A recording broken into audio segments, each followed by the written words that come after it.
Howdy, partners, and welcome to tonight's tale from the untamed frontiers of the American West. As the evening sun sets over distant mountains, we invite you to lay down your weary head and drift into the mysterious world of Red Dead Redemption. Each night, we'll share different tales from these wild lands, where outlaws and legends still roam free. And when our story ends, the gentle sounds of the frontier, crackling campfires, distant coyotes, rustling prairie grass, and the soft whisper of the wind will carry you into peaceful dreams beneath the star-filled western sky, with no advertisements to disturb your slumber. Now, saddle up, partner, and let's mosey on down to tonight's tale. The first hint of autumn touched the air as Samuel Morrison guided his weary horse down the gentle slope toward Willow Creek, his shadow stretching long across the meadow grass. At 34, Samuel carried himself with quiet dignity, though the lines around his green eyes spoke of recent sorrows that had yet to fully heal. His dark hair, touched with premature silver, caught the last rays of sunlight, filtering through the cottonwoods that marked the valley's heart. Behind him lay 3 weeks of aimless wandering through territories that had once felt like home but now seemed foreign, as distant countries. The small ranch he had built with Martha, the life they had planned together, the future that had crumbled with her passing, all remained back in Valentine, along with well-meaning neighbors whose sympathy had become too heavy to bear. Sometimes a man needed to lose himself in unfamiliar landscape to find whatever remained of his authentic self beneath accumulated grief. His horse, a patient bay mare named Constance, picked her way carefully down the slope with sure-footed grace that had carried them safely through mountain passes during their wandering journey. Samuel had chosen the route without particular destination, following game trails and old wagon roads that led generally southward toward regions where autumn lingered longer. The valley that opened before them seemed untouched by territorial changes transforming the frontier. No railroad tracks scarred the landscape, no telegraph lines or surveyor's markers indicating future development. Instead, ancient willows traced the meandering path of a creek that caught the evening light like scattered silver coins, while wildflowers nodded in meadows that had known only the gentle pressure of deer hooves and occasional travelers seeking solitude. Samuel drew rein at a natural overlook, allowing both himself and Constance a moment to appreciate the scene below. The creek wound through the valley floor in lazy curves, bordered by stands of willows whose trailing branches created natural curtains that swayed with hypnotic rhythm. Wildflowers dotted the meadows in splashes of late-season color. Purple asters, golden black-eyed Susans, the deep red of Indian paintbrush creating a tapestry of untamed beauty. "Well, girl," Samuel murmured to his mare, stroking her neck, "this looks peaceful enough for tonight." Constance flicked her ears forward, her attention drawn to something Samuel couldn't immediately identify. Following her gaze, he spotted thin smoke rising from beyond a bend in the creek, suggesting another traveler, or perhaps a permanent resident. The smoke rose straight and steady, indicating a well-tended fire rather than wildfire or hasty camp. Samuel considered his options carefully. He could seek a different camping spot, maintaining the solitude that had become his preferred companion since leaving Valentine. Alternatively, he could investigate, not from curiosity about potential danger, for the peaceful setting suggested nothing threatening, but from recognition that human contact, carefully chosen, might prove welcome after weeks of conversation restricted to his horse. Following both the smoke and faint strains of fiddle music that drifted through the valley, Samuel soon spotted the source. A small, neat camp Established on a grassy bench above the creek, a modest fire burned in a ring of stones, tended by a figure who sat with back against a massive willow, fiddle tucked beneath his chin with comfortable familiarity. The musician appeared perhaps 10 years Samuel's senior, with graying brown hair and neat beard despite obvious months in the wilderness. His clothes, while well worn, showed careful maintenance. Most notably, his entire posture suggested complete comfort with solitude, not desperate isolation, but chosen peace. Samuel approached slowly, allowing his presence to be detected gradually. The fiddle player acknowledged him with a slight nod, continuing his melody until reaching natural conclusion before setting the instrument aside and rising to greet his visitor. "Evening," the stranger called, his voice carrying frontier hospitality balanced with appropriate caution. "Fine night for traveling, though most folks would have made camp by now. Fine night for music, too," Samuel replied, dismounting and leading Constance forward with deliberate openness that indicated peaceful intentions. "Hope I'm not disturbing your playing." Sounded beautiful from up the slope.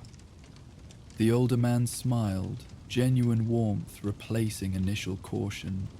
"Music's meant to be shared, even if most of the sharing happens with the creek and the willows. Name's Thomas Fitzgerald, and you're welcome to rest here if you're so inclined. Water's good, grass is adequate for your horse, and the conversation's optional but available." Samuel appreciated both the invitation and the careful qualification that preserved each man's right to solitude. "Samuel Morrison," he replied, extending his hand. "Much obliged for the welcome. Been traveling solo for some weeks now, and your playing made this valley seem like the right place to stop." Thomas nodded understanding, recognizing in Samuel's manner something he himself had experienced. Valley has that effect on folks who need genuine rest rather than just a place to sleep. Been here myself for nigh on 3 months now, and every morning I wake up thinking maybe I'll move on, and every evening I realize there's no particular hurry to be anywhere else. As Samuel established his modest camp adjacent to Thomas's site, the two men fell into comfortable cooperation. Without discussion, Thomas tended the fire while Samuel cared for his horse, each understanding his role in maintaining their small civilized space. "Creek spring-fed," Thomas mentioned as Samuel led Constance to water. "Runs year-round, cold and clean. Some of the best drinking water I've encountered in 20 years of wandering these territories." Samuel found Thomas's assessment entirely accurate. The water carried a taste of mountain snowmelt and limestone, unmarked by human industry or intervention. "You've been wandering these parts for 20 years?" Samuel asked as he accepted the tin cup of coffee Tomas offered. "Off and on," Tomas confirmed, settling back with fiddle in his hands. "Used to be a surveyor, helping map territories for railroad companies. Spent most of my time measuring distances and documenting resources, calculating efficient ways to connect one place with another." He strummed experimental notes, adjusting the fiddle's tuning. "Other a while, though, I started noticing that all that connecting and measuring was changing the places themselves. Roads went where they'd never been. Towns sprouted, and the quiet valleys like this one started disappearing from the maps entirely." Samuel understood without elaboration. His own wandering had brought him through regions where railroad construction transformed landscapes overnight, creating boom towns that consumed surrounding resources before leaving behind stripped hills and polluted streams. "So you stopped surveying and started exploring?" Samuel prompted. "Started listening," Thomas corrected gently. "All those years measuring, I'd forgotten how to simply pay attention. This valley taught me the difference." He began playing again, choosing melody that complemented the natural sounds surrounding them. The music seemed to enhance the creek's murmuring, creating harmony rather than competition. As darkness deepened, Samuel found himself relaxing more completely than he had since leaving Valentine. The combination of Thomas's undemanding company, the fiddle's gentle melodies, and the valley's inherent tranquility created an atmosphere of peace that penetrated deeper than mere physical rest. For the first time in weeks, the tight knot of grief in his chest began to loosen slightly. "What brought you to this particular valley?" Samuel asked during a pause between melodies. Thomas considered thoughtfully, gazing into the fire's dancing flames. "Stories, partly. Local folks speak of this place with particular respect. Not fear exactly, but recognition that it's different somehow. Special." He gestured toward the creek, where fireflies had begun their evening dance above the water's surface. "They say the creek remembers things, carries voices from the past, especially on quiet nights when the wind dies down and the water runs smooth as glass." Samuel felt a slight chill. "What kind of voices?" "Peaceful ones, according to the stories," Thomas replied quickly. "Not haunting or frightening, but comforting. Reminders of people who found solace here. Echo of conversations from folks who camped by these waters when they needed healing." He picked up his fiddle again. "Of course, that might just be fancy. Lonely people hearing what they need to hear in natural sounds. But I've been here long enough to wonder if there isn't something to the stories."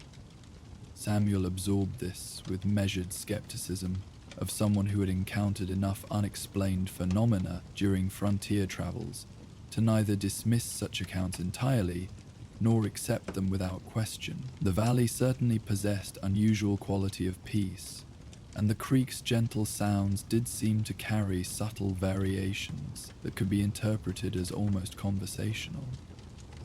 "Have you heard anything yourself?" he asked, genuinely curious. Thomas smiled slightly. "Sometimes, late at night when I'm playing and the music seems to blend with the water sounds, I catch what might be other melodies underneath my own, familiar tunes that I don't remember choosing, as if the creek is humming along with songs it learned from previous musicians." He resumed playing, choosing a lullaby Samuel recognized from childhood, a gentle air his mother had sung during fever nights or thunderstorms. As Thomas's fingers drew the melody from the strings, Samuel could detect something additional in the valley's ambient sounds, a subtle harmony that seemed to rise from the creek itself. "There," Thomas said quietly, his playing becoming softer. "Do you hear it? Just beneath the surface of the water sounds." Samuel listened intently, allowing his conscious mind to relax its habitual analysis. Gradually, he began to perceive what Thomas indicated.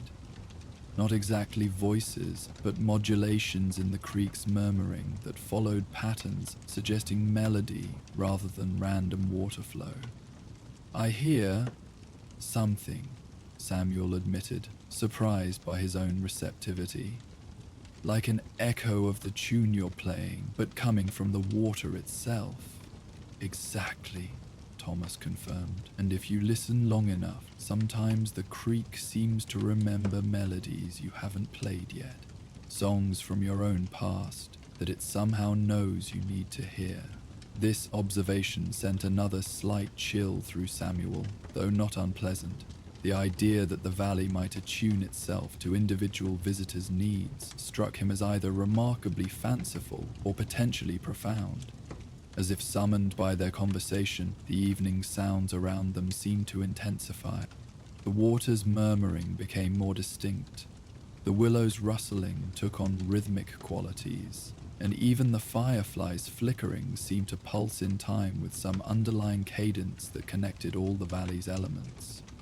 Thomas continued playing, allowing his melodies to weave through these natural sounds with increasing integration. Samuel found himself entering a state where individual sounds merged into comprehensive harmony that seemed to originate from the valley itself. "Creek's been here a long time," Thomas observed during pause in his playing, fed by springs that tap into underground rivers flowing through limestone caverns older than human memory. Water like that carries more than minerals. Carries impressions, maybe. Echoes of everyone who ever knelt beside it seeking comfort. Samuel nodded understanding, finding Thomas's interpretation more convincing than expected.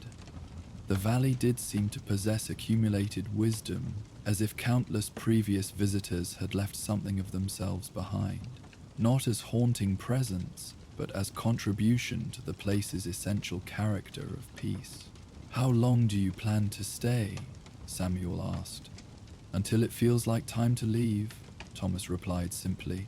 "Valley has a way of letting you know when your healing is complete, when you're ready to carry its peace with you instead of needing to remain here to find it." This response resonated deeply with Samuel, who had been searching without clear direction for resolution regarding his grief. The idea that genuine healing might require patient residence, in place rather than restless motion, appealed to something in his spirit that had grown weary of constant travel. "Would you mind company for a while?" Samuel asked carefully. "I find myself in no particular hurry to be anywhere else, and this seems like the kind of place where a man might figure out where he needs to go next." Thomas smiled warmly. "Valley's big enough for two, and conversation has its own healing properties. You're welcome to stay as long as feels appropriate." With this understanding established, both men settled into comfortable evening routines. Thomas resumed his playing, choosing melodies suited to the deepening night, while Samuel arranged his bedroll in position for listening to the valley's symphony. As stars emerged overhead, their light reflecting in the creek's surface like scattered diamonds, Samuel felt something shift within his awareness. The grief that had driven him from Valentine remained present, but no longer dominated his consciousness with painful intensity. Instead, these difficult emotions began to integrate with growing sense of peace that seemed to rise from the valley itself. Sleep came easily that first night beside Willow Creek, accompanied by dreams that felt less like unconscious processing than gentle conversations with understanding presence that existed somewhere between memory and hope. Samuel woke feeling more rested than he had in months. The second day passed with unhurried rhythm that characterizes time spent in harmony with natural cycles. Samuel and Thomas established practical routines, sharing cooking duties, maintaining camps, caring for Constance, who seemed as content with the valley's atmosphere as her owner. Yet beneath these activities ran deeper current of recognition that they had found something valuable in both the place and their companionship. Thomas proved excellent company for someone seeking healing through solitude. His experience with loss had taught him the value of presence without intrusion, conversation without demand for revelation. They could work in comfortable silence, share meals with meaningful exchange, or spend hours in discussion that ranged from frontier wisdom to philosophical speculation. Most significantly, Thomas's evening concerts provided structure to their days. As darkness fell, they would gather beside the water with coffee, while Thomas drew melodies from his fiddle that seemed perfectly calibrated to the valley's changing moods and their own evolving states of mind. "There's something about music beside moving water," Thomas explained during one such evening. "Water carries sound differently than air, holds it longer, blends it with its own voice, makes everything more connected somehow." Samuel had begun to understand through direct experience. Sitting beside Willow Creek in gathering darkness, listening to fiddle melodies that seemed to emerge from the landscape itself, he felt his own boundaries becoming more permeable, less rigid separation between himself and his environment, more fluid exchange between internal experience and external reality. On the third evening, as Thomas played a haunting variant of Barbara Allen, something new entered their experience. The creek's murmuring began to carry what could only be described as voices, not distinct enough to identify individual words, but clearly differentiated from simple water sounds by their patterns of rhythm and intonation. "Do you hear that?" Samuel asked quietly. Thomas nodded without stopping his melody.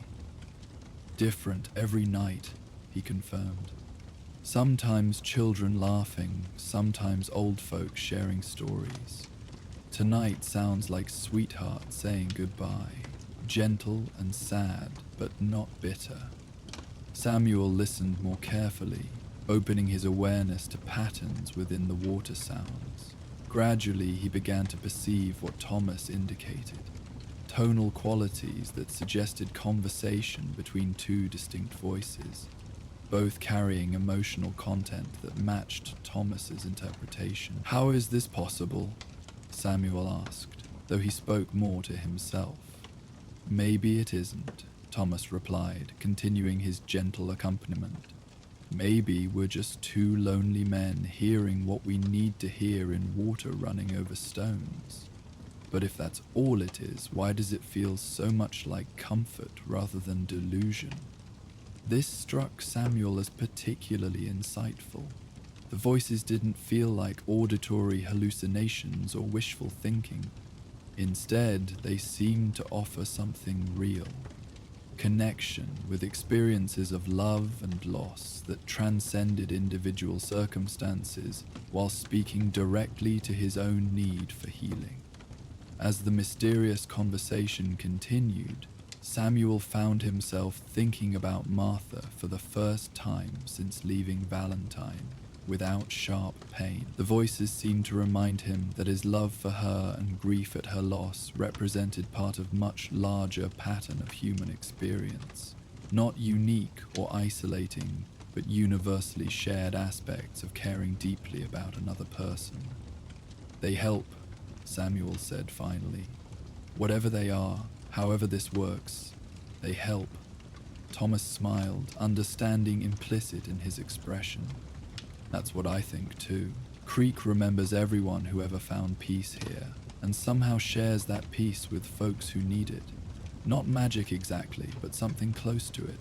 Something that works whether we understand it or not." This perspective accommodated both the phenomenon's apparent reality and the impossibility of explaining it through conventional means. Samuel found himself increasingly comfortable with mysteries that provided healing rather than demanding solution. The voices continued for nearly an hour that night, sometimes seeming to address each other, sometimes appearing to speak directly to the living listeners beside the creek. By the time they faded back into simple water sounds, both Samuel and Thomas felt they had participated in something significant, not supernatural in any threatening sense, but touching dimensions of existence that daily life rarely acknowledged. "Thank you," Samuel found himself saying to the creek as the voices diminished, feeling neither foolish nor self-conscious about addressing gratitude to landscape that might or might not actually be listening. Thomas nodded approval. "Always seems appropriate to express appreciation," he agreed. "Whether or not anything's actually there to receive it, the gesture matters for our own understanding of what we've experienced." Sleep came easily that night, accompanied by dreams that felt more like memories than unconscious fantasies. Gentle scenes of Martha during their happiest times together, but integrated now with acceptance of loss and growing recognition that love didn't end with death, but transformed into different kind of presence that could coexist with new possibilities. Samuel woke the fourth morning with clear sense that something fundamental had shifted within his relationship to grief and uncertainty. The pain remained present, but no longer dominated his emotional landscape with overwhelming intensity. Instead, it had begun to integrate with other aspects of his experience: gratitude for years shared with Martha, appreciation for the valley's healing influence, cautious openness to whatever might come next. "Feeling different?" Thomas observed over breakfast. satisfaction evident at Samuel's obviously improved state of mind. "Feeling possible," Samuel replied, recognizing truth in his own words. "Like maybe I can carry the sadness without being carried away by it. Like there might be room for other things alongside the grief." Thomas nodded, understanding. Valley has that effect. Doesn't take the pain away, but gives it proper proportion. Reminds you that sorrow is part of life, not the whole of it. As if to emphasize this point, the morning brought visitor to their peaceful camp, an elderly woman who appeared around the bend in the creek trail, walking with sprightly step despite her obvious age. She wore practical traveling clothes and carried a small basket, approaching their fire with confidence that suggested familiar acquaintance with the valley. "Morning, gentlemen," she called cheerfully. "Hope you don't mind company for breakfast. I'm Eleanor Hartwell, and I live just upstream about half a mile. Thought I'd check on our valley's newest residents and perhaps share a pot of proper tea if you're interested." Samuel and Thomas exchanged glances of surprised pleasure, both recognizing the woman's offer as exactly the kind of human connection that might complement their healing solitude without disrupting it. Thomas rose to greet her properly, his manner suggesting previous acquaintance. "Mrs. Hartwell, always a pleasure. Samuel Morrison, meet the Valley's unofficial hostess and keeper of local wisdom. Eleanor, this is Samuel, who's recently joined our peaceful community of temporary residents." Eleanor Hartwell proved to be exactly the sort of person who enhanced rather than complicated any social situation she entered. Perhaps 70 years old, but possessed of energy that suggested much younger spirit, she moved with efficient grace while unpacking her basket to reveal not only tea supplies, but also fresh biscuits and honey that transformed their simple breakfast into proper social occasion. "Been watching your evening concerts from my cabin," she mentioned to Thomas while preparing tea with practiced expertise. "Beautiful music, and the creek seems to appreciate your playing. Always runs a bit more musical itself when you're performing." This casual reference to the creek's responsive behavior suggested that Eleanor's acquaintance with the valley's unusual properties exceeded their own recent discoveries. Samuel found himself curious about her perspective on phenomena they had only begun to experience and understand. "You've noticed the creek responding to music?" he asked carefully, unsure how much of their own experience to reveal to someone they'd just met. Eleanor smiled knowingly, her bright eyes suggesting both wisdom and mischief. "Oh my dear, the creek responds to everything that happens along its banks. Laughter, tears, prayers, stories. It remembers them all and shares them back when folks need to hear them. You two have been hearing the voices, haven't you?" Her matter-of-fact acknowledgement of phenomenon they had barely begun to accept themselves came as both relief and mild shock. Samuel realized he had unconsciously prepared himself for polite dismissal of their experiences as imagination or wishful thinking, making Eleanor's casual confirmation unexpectedly liberating. "You've heard them too?" Thomas asked, clearly pleased to have his own experiences validated by long-time Valley resident. "Heard them, talked with them, learned from themselves, settling comfortably beside their fire with cup of perfectly brewed tea warming her hands. Been living here 15 years now, ever since my husband passed and my children scattered to their own lives. Creek keeps me company better than most living folks manage." She gestured toward the water with obvious affection. "Every soul who ever found peace beside these waters leaves something behind. Not spirits exactly, but impressions, echoes of their healing that the creek remembers and shares with others who need similar comfort. It's the most natural thing in the world once you stop trying to explain it and simply accept it as gift." Samuel found Eleanor's perspective both comforting and enlightening. Her matter-of-fact acceptance of the creek's unusual properties provided framework for understanding their own experiences without need for supernatural explanation or scientific skepticism. Simply recognition that some places accumulated healing influence through accumulated presence of people who had found solace there. "How long do people usually stay?" Samuel asked. Recognizing his question revealed assumption that he belonged among the valley's temporary residents, seeking healing rather than casual travelers passing through. Eleanor considered this thoughtfully, sipping her tea while studying Samuel's face with perceptive attention. "Varies considerably," she replied. "Some folks find what they need in a few days and move on refreshed.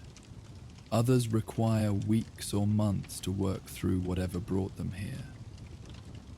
A few, like myself, discover that the valley has become home in truest sense." She set down her cup and leaned forward slightly, her expression becoming more serious. "The important thing is listening to your own readiness, rather than imposing arbitrary schedule.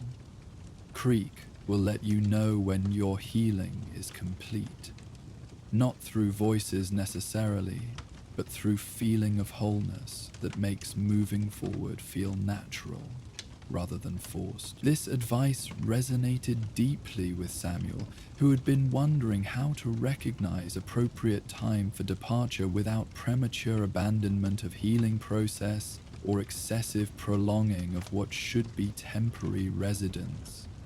Eleanor's suggestion that the valley itself would provide guidance offered both practical wisdom and spiritual comfort. "What brought you here originally?" he asked, curious about her own journey toward permanent residence beside Willow Creek. Eleanor's expression softened with memory, though without the sharp pain that often accompanied recollections of loss. "Harold, my husband, died suddenly after 43 years of marriage. Heart attack while working in our garden, gone between one breath and the next.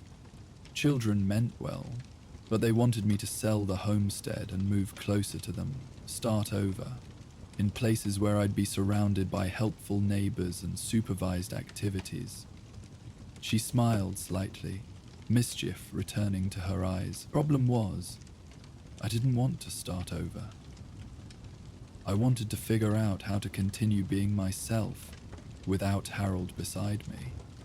How to carry our love forward into whatever years remained to me.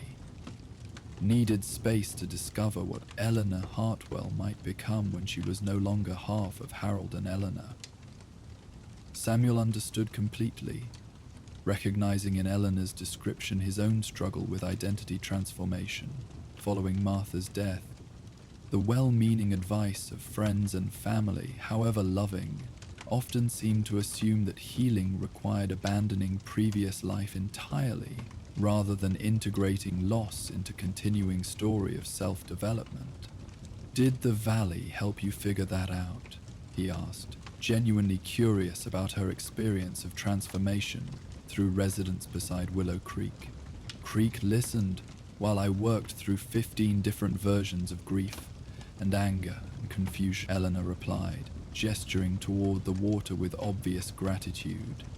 "Never judged, never hurried me, never suggested I should feel differently than I did, just kept flowing and murmuring and carrying voices of other folks who'd faced similar challenges and found ways through them."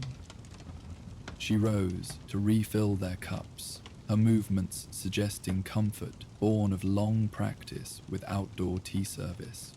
"Here about 6 months, I realized I didn't want to go back to supervised living in town.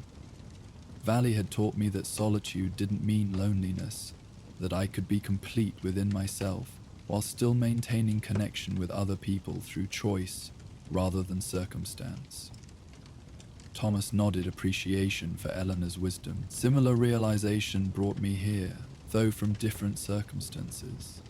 Spent years measuring land for other people's use, calculating how to make every acre serve some commercial purpose. started feeling like I was losing touch with land's actual character in favor of its potential utility. He gestured towards his fiddle, resting against the great willow. Music reminded me that some things have value beyond their practical applications.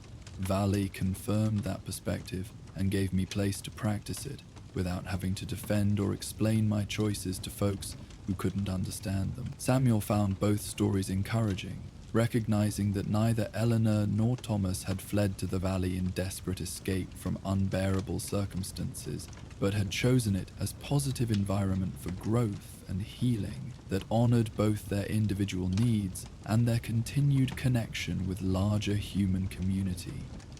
I've been wondering, he admitted, whether staying here represents genuine healing or just avoidance of challenges I need to face. Your experiences suggest it might be possible to use solitude constructively, rather than as escape from necessary engagement with life. Eleanor smiled warmly, understanding implicit in her expression. Valley teaches the difference, she assured him. Avoidance feels cramped and defensive, like you're hiding from something that keeps trying to find you. Genuine healing feels spacious and accepting, like you're growing into fuller version of yourself that can handle whatever comes next. This distinction clarified something important for Samuel, helping him recognize that his recent sense of expanding possibility rather than contracting fear suggested constructive rather than defensive response to his circumstances. The valley wasn't providing escape from his life so much as perspective that might allow him to engage with it more effectively. Their conversation continued throughout the morning, ranging from practical matters of valley residence to philosophical reflections on solitude, healing, and the relationship between individual transformation and community connection. Eleanor proved to be exactly the kind of person who enhanced understanding through her presence, knowledgeable without being instructional, wise without being preachy, connected to both the valley's mysteries and the practical requirements of daily life. As afternoon approached, Eleanor prepared to return to her cabin, but not before extending invitation that suggested growing friendship rather than mere neighborly courtesy. If you gentlemen would like proper dinner tomorrow evening, you're welcome to join me. Nothing fancy, but I've got vegetables from my garden and stories from folks who've found healing beside the creek over the years. Might be interesting to hear how others have navigated the process you're both experiencing. Both Samuel and Thomas accepted gratefully, recognizing Eleanor's offer as exactly the kind of human connection that could complement their solitary healing without overwhelming it. As she departed, basket swinging lightly from her arm, Samuel felt his understanding of the valley's character expanding to include not only its natural healing properties, but also its capacity to attract and nurture people who enhanced rather than disrupted its essential tranquility. That evening's concert beside the creek took on additional meaning in light of Eleanor's confirmation that their experiences with the voices represented genuine phenomenon rather than shared delusion. Thomas's melodies seemed to draw even clearer responses from the water, while Samuel found himself listening with greater confidence and less analytical skepticism to whatever stories the valley might choose to share. The voices that night seemed particularly welcoming, carrying tones of celebration and encouragement that suggested approval of their growing acceptance and integration into the valley's community of healing souls. Samuel fell asleep feeling more settled than he had since Martha's death, with growing recognition that he had found a place where genuine transformation might be possible.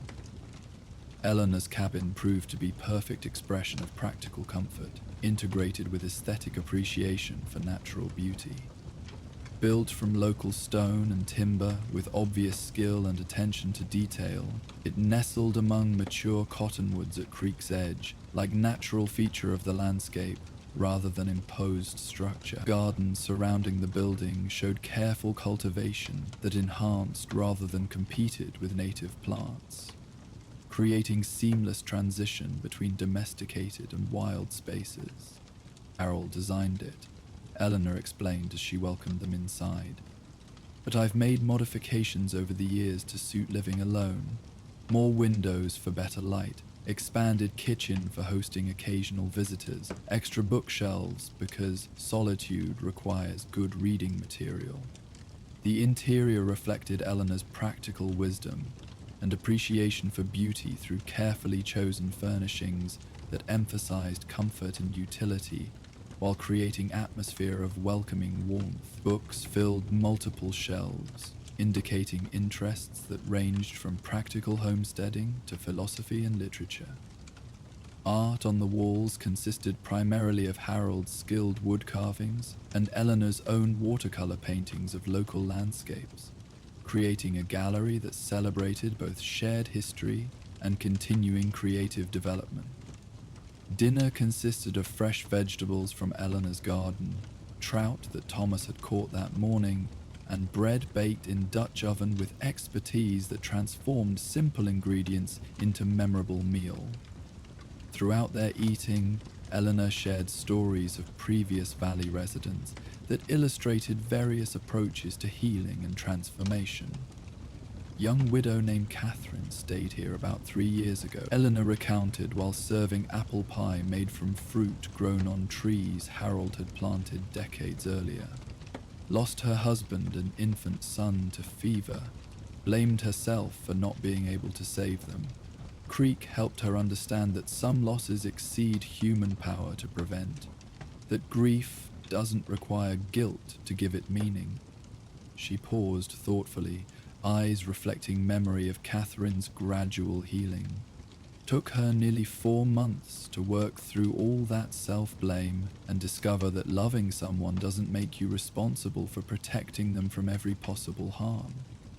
When she finally left, she was ready to honor her losses without being destroyed by them. Samuel recognized aspects of his own struggle in Catherine's story, particularly the tendency to transform grief into self-recrimination, as if pain needed justification beyond simple recognition that loving deeply inevitably includes risk of profound loss. Eleanor's account suggested that the valley's healing influence included helping people distinguish between appropriate sadness and unnecessary guilt. Creek seems to know exactly what each person needs to hear, Thomas observed, accepting second slice of pie.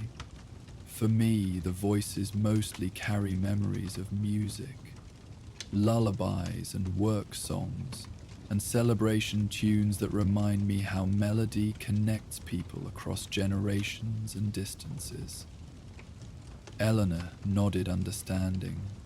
Harold and I used to sit by the water after dinner, listening to stories of couples who'd found happiness together despite life's difficulties. Those voices helped us remember that every partnership faces challenges, that working through them together makes the bond stronger rather than weaker. She smiled at memory that clearly brought comfort rather than pain. Now the voices I hear most often remind me that love doesn't end with death, just changes form. Harold's presence is different now, but not absent. Creek helps me feel connected to that continuing relationship, instead of focusing only on what I've lost. This perspective offered Samuel new framework for understanding his own relationship with Martha's memory. Rather than treating her death as final severance of connection, he might learn to perceive it as transformation into different kind of presence. One that could coexist with new experiences and relationships instead of preventing them through excessive loyalty to past. As evening deepened around Eleanor's comfortable cabin, their conversation naturally moved from specific stories to larger reflections on the valley's unusual character and its role in facilitating human healing. Eleanor's 15 years of residence had given her perspective that encompassed both individual experiences like Samuel's and Thomas's, and broader patterns that connected them. With universal aspects of human transformation, Valley seems to attract people at moments of significant transition, she observed while preparing tea to accompany dessert. Not just crisis or loss, though those certainly qualify, but any time when someone needs to discover a new version of themselves. Artists seeking inspiration, young people trying to choose life directions, older folks reconsidering what really matters to them. She gestured toward windows that framed creek visible in gathering twilight. What they all share is recognition that external changes require internal adjustment, that you can't simply impose old patterns of thinking and being onto new circumstances. Creek provides space and support for that necessary inner work. Samuel found this analysis particularly helpful, recognizing that his own need for healing extended beyond grief to include fundamental questions about identity and purpose that Martha's death had brought to conscious attention. Living alone after sharing life with another person for 6 years required not just emotional adjustment, but practical redefinition of daily routines, decision-making processes, and future planning. "How do you know when that inner work is complete?" he asked, voicing concern that had been developing as his acute pain began to transform into more manageable sadness. Eleanor considered the question with obvious seriousness, clearly drawing on extensive experience with her own transformation and observation of others' healing processes. "Completeness might be wrong word," she replied thoughtfully. "Inner work is probably lifelong process rather than project with definitive ending. But there does come point when you feel ready to engage with larger world from your new perspective rather than needing continued isolation to maintain balance." She sipped her tea contemplatively before continuing. "For me, that moment came when I realized I was maintaining Harold's garden not from inability to let go of the past, but from genuine pleasure in continuing work that expressed both his vision and my own developing relationship with this place. Same activities, but different motivation underneath them." This distinction resonated strongly with Samuel, suggesting that readiness to leave the valley might be indicated not by abandonment of healing practices, but by transformation of their underlying purpose from desperate necessity to chosen maintenance of hard-won peace and understanding. As night settled fully around Eleanor's cabin, she invited them to join her for what she called evening listening, a practice she had developed over years of valley residence that involved sitting beside the creek in receptive attention to whatever stories or wisdom the water might choose to share. It was, she explained, both continuation of and development beyond the evening concerts Thomas had been providing. They gathered beside the creek on comfortable chairs Eleanor had positioned specifically for this purpose, settling into expectant quiet that felt both familiar and enhanced by her knowledgeable presence. Thomas brought his fiddle, but held it silently, waiting to discover whether music would be called for, or whether the evening's healing would emerge through different medium. The voices began almost immediately, as if Eleanor's presence or their 3-person gathering created particularly receptive conditions for the creek's communication. Tonight, the sounds carried quality Samuel hadn't heard before. Not individual conversations, but something more like chorus. Multiple voices blending in harmonies that suggested community celebration or shared ritual.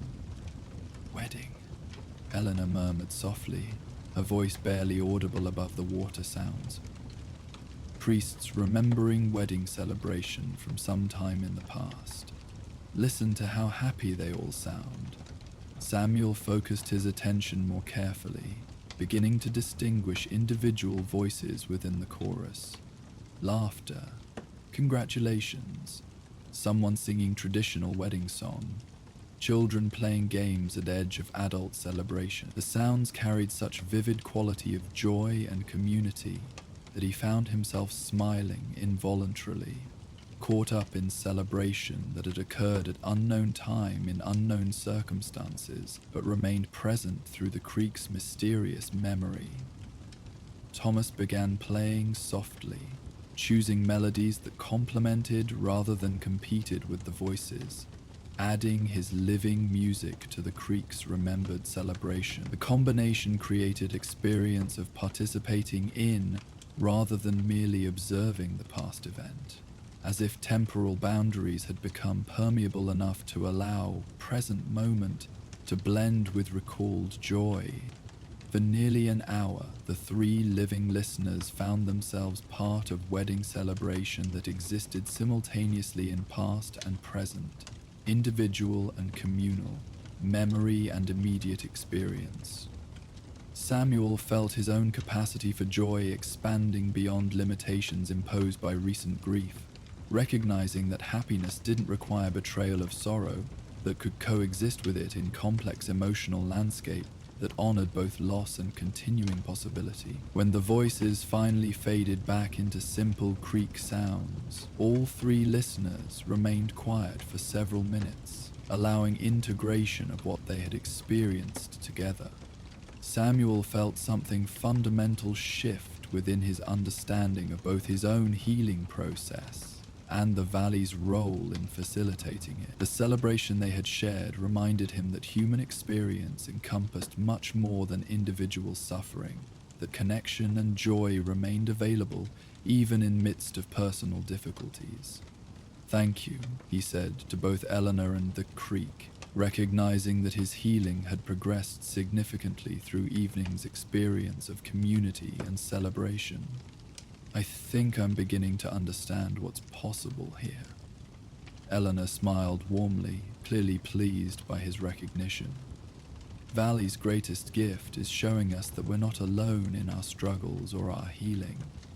Every person who finds peace here adds their strength to what's available for others who come after them. As they prepared to return to their respective camps, Samuel felt profound gratitude for the valley's healing influence, and for the human connections that had enhanced his solitary healing without overwhelming it. The combination of solitude and carefully chosen community seemed to offer optimal conditions for the kind of transformation he needed, deep enough to address fundamental issues, gradual enough to be sustainable, connected enough to prevent isolation from becoming mere avoidance. Walking back to his camp beside Thomas, Samuel realized that his relationship with the valley had evolved from desperate seeking of refuge to genuine appreciation for its unique gifts. He no longer needed the creek's healing presence with crisis-driven urgency, but had begun to value it as ongoing resource for maintaining balance and perspective that would serve him well wherever his future travels might lead. Sleep came easily that night, accompanied by dreams of celebration and community that felt less like memories than like previews of possibilities still to be experienced. Samuel woke with a sense of readiness he hadn't felt since Martha's death, not readiness to abandon healing process, but readiness to carry its gifts forward into renewed engagement with life's opportunities and challenges. The days that followed established natural rhythm of individual reflection, shared companionship, and community connection that seemed perfectly calibrated to Samuel's continuing healing needs. Mornings began with solitary contemplation beside the creek, where he processed dreams, and internal developments in private communion with the water's patient presence. Afternoons involved practical activities shared with Thomas, fishing, maintaining camps, exploring the valley's natural features while deepening their friendship through shared experience and conversation. Evenings alternated between Thomas's concerts, Eleanor's story sessions, and occasional gatherings that included all three in various combinations of music, narrative, and receptive listening to the creek's mysterious voices. Each pattern offered different aspects of healing influence, creating comprehensive support systems that addressed both individual needs and human requirements for meaningful connection. Samuel found his grief transforming, gradually, from sharp pain to integrated sadness that coexisted peacefully with renewed capacity for appreciation, curiosity, and even joy. The process resembled physical healing after serious injury, improvement that could be measured over weeks rather than days, marked by increasing ability to engage in normal activities without constant awareness of underlying damage. More significantly, he began to experience growing clarity about future possibilities that extended beyond mere recovery from loss. Questions about where to live, how to earn livelihood, what kinds of relationships to seek, and how to structure daily life in ways that honored both Martha's memory and his own continuing development, started generating answers that felt authentic rather than imposed by external expectations or desperate need for change. Valley's teaching you to trust your own wisdom again, Eleanor observed during one of their evening conversations, recognizing transformation that Samuel himself was only beginning to acknowledge consciously. Grief can shake confidence in your ability to make good decisions, make you feel like you can't trust your own judgment about what's best for your future. Her observation struck Samuel as particularly insightful, identifying aspect of healing that he hadn't fully recognized, but which explained much about his recent sense of growing stability and clarity. Confidence in his own decision-making capacity had indeed been severely undermined by Martha's death, partly through natural questioning of life choices that had led to such painful loss, partly through well-meaning advice from others who suggested his judgment might be compromised by grief. "How do you distinguish between wisdom and wishful thinking?" he asked, recognizing this as practical concern for anyone attempting to make major life decisions while still processing significant loss. Eleanor smiled at the question, clearly recognizing it as indication of developing sophistication in Samuel's healing process. "Wishful thinking usually involves trying to avoid difficulty or pain," she replied. "Wisdom accepts that life includes both joy and sorrow, seeks decisions that can accommodate both, rather than trying to guarantee only positive outcomes."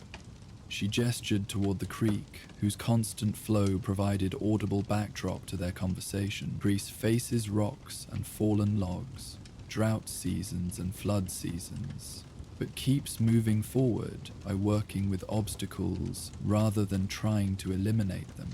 Human wisdom works similarly, finding ways to carry our challenges and losses as part of life's fullness rather than problems to be solved." This perspective helped Samuel understand why his emerging sense of direction felt solid rather than desperate. Instead of seeking future that would eliminate all possibility of pain or loss, he was beginning to envision ways of living that could accommodate such difficulties as natural aspects of existence, while still allowing room for growth, connection, and contribution. 3 weeks into his residence beside Willow Creek, Samuel experienced what Eleanor had described as moment of readiness. Not urgent need to leave, but recognition that his healing had progressed sufficiently to support renewed engagement with the larger world. The valley's gifts had become integrated parts of his awareness, rather than external supports requiring constant access, suggesting ability to carry peace and perspective with him, rather than needing to remain in their source location. "Think it might be time," he mentioned to Thomas during morning coffee, the admission carrying both anticipation and reluctance to abandon place that had provided such valuable healing. Thomas nodded understanding, his expression suggesting he had been observing signs of Samuel's developing readiness. "Valley's done its work with you," he agreed. "Question now is how to honor what you've received here, while engaging with whatever comes next." This observation captured Samuel's primary concern about departure: how to maintain integration of healing insights while returning to more complex environment, where demands and distractions might overwhelm the peace and clarity he had discovered beside Willow Creek. Eleanor, when informed of his decision, offered practical wisdom based on her own experience and observations of others who had completed healing residence in the valley. "Take something with you that connects you back to this place," she suggested, "not as talisman or magical object, but as a reminder of what you've learned about yourself and what's possible when you create space for genuine reflection and healing. She showed him a small collection of creek stones she had gathered over years of valley residence, each one chosen during a moment of particular insight or transformation. "Don't look at them often," she explained, "but knowing they're there helps me remember that the peace I found here lives within me, now, not just in this particular location."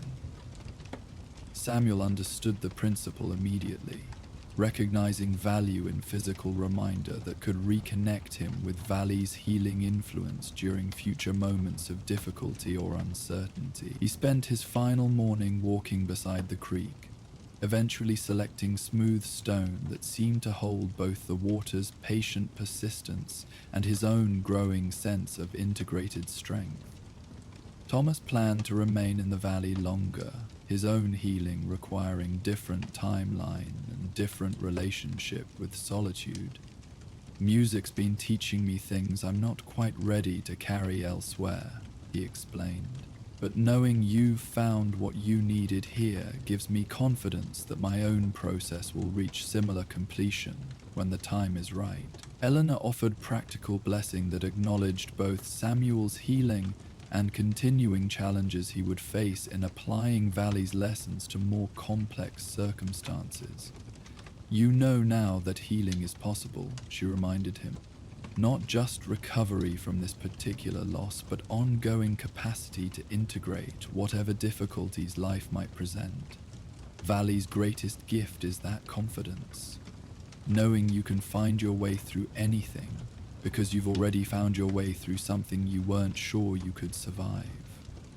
Samuel's departure from Willow Creek took place on clear autumn morning that seemed designed to support transition rather than make it difficult. The air carried promise of continuing pleasant weather for travel, while the creek flowed with steady voice that seemed to offer encouragement rather than resistance to his leaving. He took final moments to express gratitude, to the creek for its patient healing presence, to the valley for providing sanctuary when he needed it most, to Eleanor and Thomas for enhancing solitude with meaningful human connection. Each acknowledgement felt important for completing his time there appropriately, honoring gifts received while accepting responsibility for carrying them forward constructively. Constance seemed eager for renewed travel, her ears pricked forward with obvious interest in continuing their journey toward whatever destination Samuel might choose. His own sense of direction had clarified during valley residence into specific plan that balanced practical necessities with authentic desires. Return to cattle ranching in region where Martha's memory would be honored but not overwhelming. Near enough to civilization for occasional community, but remote enough for continued connection with natural world's healing influence. The creek stones he carried seemed to pulse gently against his palm as he rode away from Willow Creek, their weight serving as tactile reminder of lessons learned and strength gained during his residence beside healing waters. Behind him, Thomas's morning music drifted across the valley, blessing his departure with melodies that would accompany his memory of the place long after distance had made them inaudible. Namel's journey away from Willow Creek proceeded with confidence and clarity that marked profound contrast to the aimless wandering that had brought him there weeks earlier. Now he traveled with purpose, carrying Valley's peace within him like internal compass that could guide decision-making and maintain balance regardless of external circumstances. The whispers from Willow Creek continued to flow through his memory and imagination, no longer needed as immediate healing presence, but available as ongoing reminder of life's deeper currents that ran beneath surface difficulties and daily concerns. He had learned to listen for wisdom in unexpected places, to trust solitude as source of strength rather than escape from challenges, and to appreciate human connection that enhanced rather than overwhelmed individual authenticity. Most importantly, Samuel carried forward understanding that healing was possible, not just recovery from specific losses, but development of capacity to integrate whatever life might present while maintaining essential wholeness and peace. The creek's patient persistence had taught him that obstacles could be worked with rather than around, that accepting difficulty as natural aspect of existence paradoxically made it more manageable rather than more overwhelming. As Willow Creek's valley disappeared behind distant hills, Samuel felt gratitude for what he had received there, mixing with anticipation for what lay ahead. The whispers would continue flowing in his memory, offering comfort and guidance whenever future challenges made him question his ability to find his way through them. He had learned to trust both the healing power of solitude and the strength that could emerge from patient attention to life's deeper currents, lessons that would serve him well in whatever circumstances awaited his continuing journey. As Samuel's journey carried him away from the healing waters of Willow Creek, the smooth stone in his pocket served as a gentle reminder of the peace he had discovered there. The whispers still echoed in his memory, soft voices of comfort that had helped transform his grief into something he could carry without being crushed beneath its weight. Thomas's fiddle melodies seemed to drift on the evening breeze, and Eleanor's wisdom about healing and time lingered in his thoughts like the taste of her honey-sweetened tea. The trail wound southward through country that grew wilder and more remote with each passing mile. Where Willow Creek had offered gentle healing in a protected valley, the landscape ahead promised different lessons, the kind that came from solitude under vast skies, and the ancient wisdom found around frontier campfires, where strangers became friends, through shared stories and the simple act of breaking bread together. 3 days out from the valley, as the sun began its descent toward the western horizon, Samuel caught sight of smoke rising in the distance. Not the thin, steady column that had led him to Thomas's peaceful camp, but the broader, more welcoming plume of a larger fire, the kind that suggested not solitary reflection, but community and conversation. The trail curved ahead toward what old maps marked as Juniper Bend, where travelers had gathered for generations to rest, trade stories, and find companionship beneath the endless frontier sky. As Constance's hooves found their rhythm on the familiar path, Samuel felt a different kind of anticipation than he had known at Willow Creek.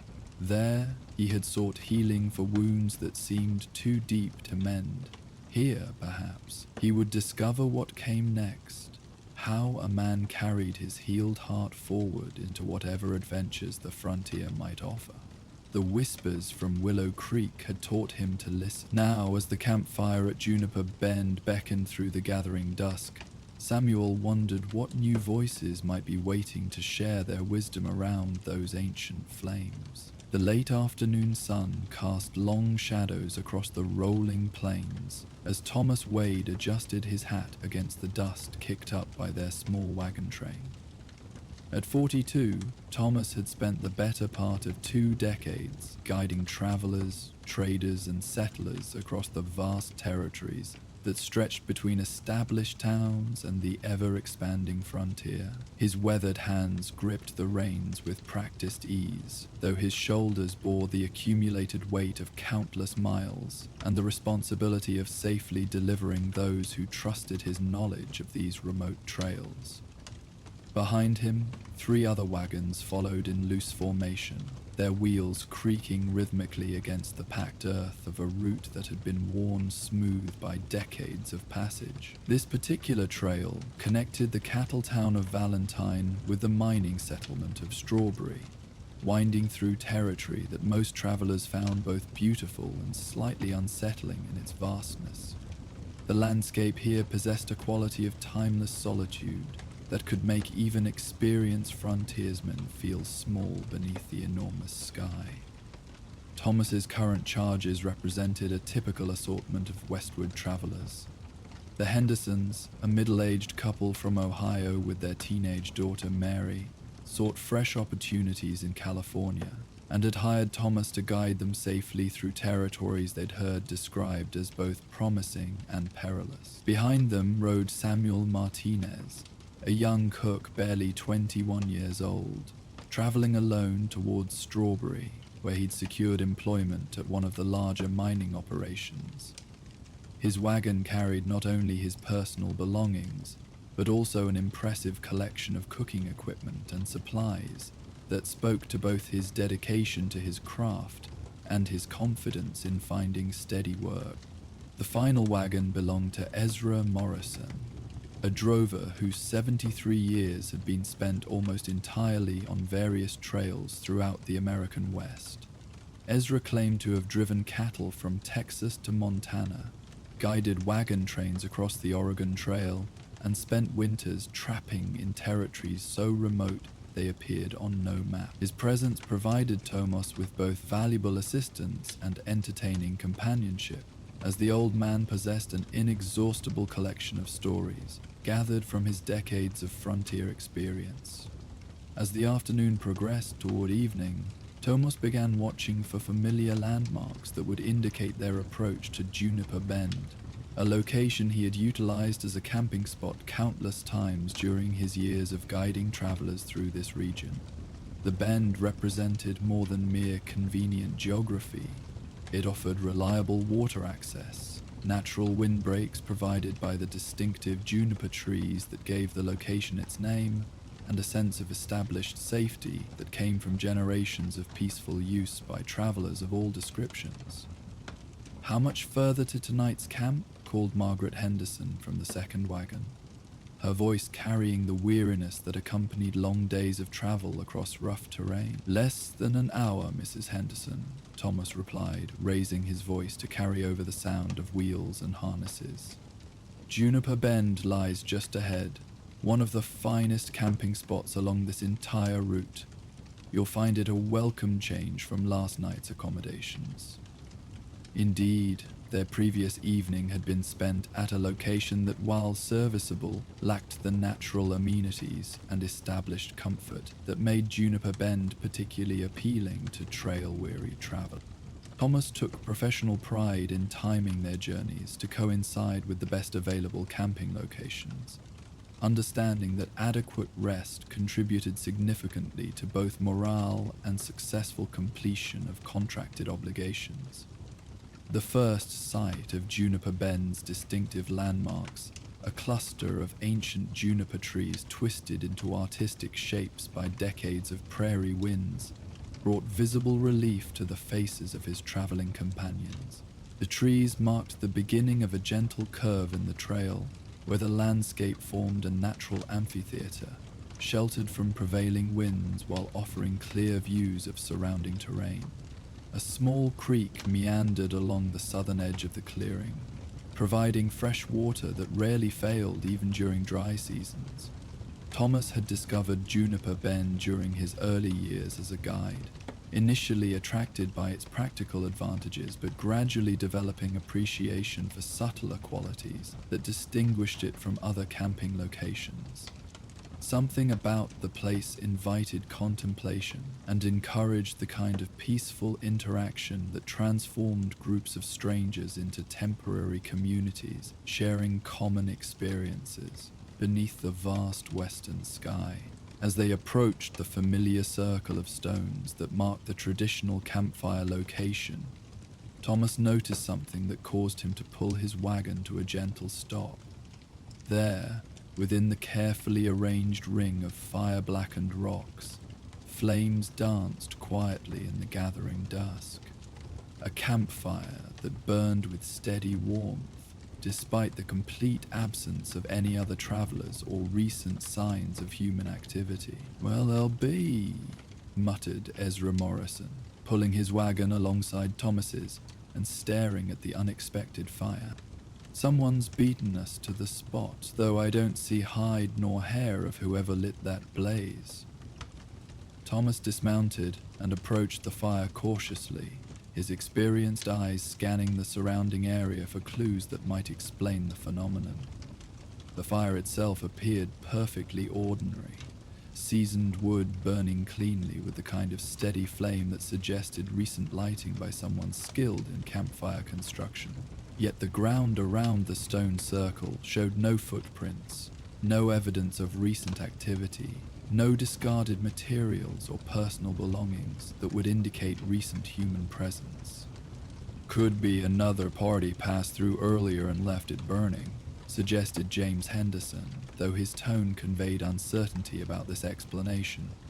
Samuel Martinez, the young cook, had climbed down from his wagon and now stood examining the fire with professional interest. "That's good hardwood," he observed, pointing toward the burning logs.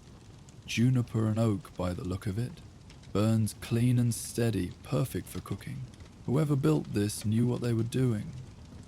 Thomas continued his careful examination of the campsite, noting details that deepened rather than resolved the mystery. The fire contained exactly the right amount of wood to burn for several hours without requiring additional fuel, as if someone had calculated precisely how much would be needed for evening use by arriving traveler. The arrangement of logs showed expert understanding of proper ventilation and flame control, yet no tools or kindling remained nearby to suggest recent human preparation. Most puzzling, the ashes beneath the current fire appeared completely fresh, with no evidence of previous fires having been built in the same location. Thomas had camped at Juniper Bend dozens of times over the years, and the stone circle always contained accumulated ash and charcoal from countless previous campfires. Tonight, the circle appeared to have been recently cleaned, as if prepared specifically for new arrivals. "Should we make camp here?" asked Margaret Henderson, clearly exhausted from the day's travel, yet uncertain about utilizing a campfire of mysterious origin. Thomas considered carefully, weighing practical benefits against potential concerns. Juniper Bend represented the ideal camping location for miles in any direction, offering everything necessary for comfortable overnight rest. The fire itself appeared completely harmless. Indeed, it promised to save considerable time and effort in establishing their evening accommodations. His frontier experience had taught him to appreciate unexpected assistance, rather than automatically assume sinister motives behind unexplained phenomena. "We'll stay," he decided, beginning to unhitch his team. The fire's burning clean and proper, the location offers everything we need, and we'd be fools to refuse such welcome hospitality, regardless of its source. The others accepted his judgment with visible relief, beginning the familiar routines of establishing camp for the night.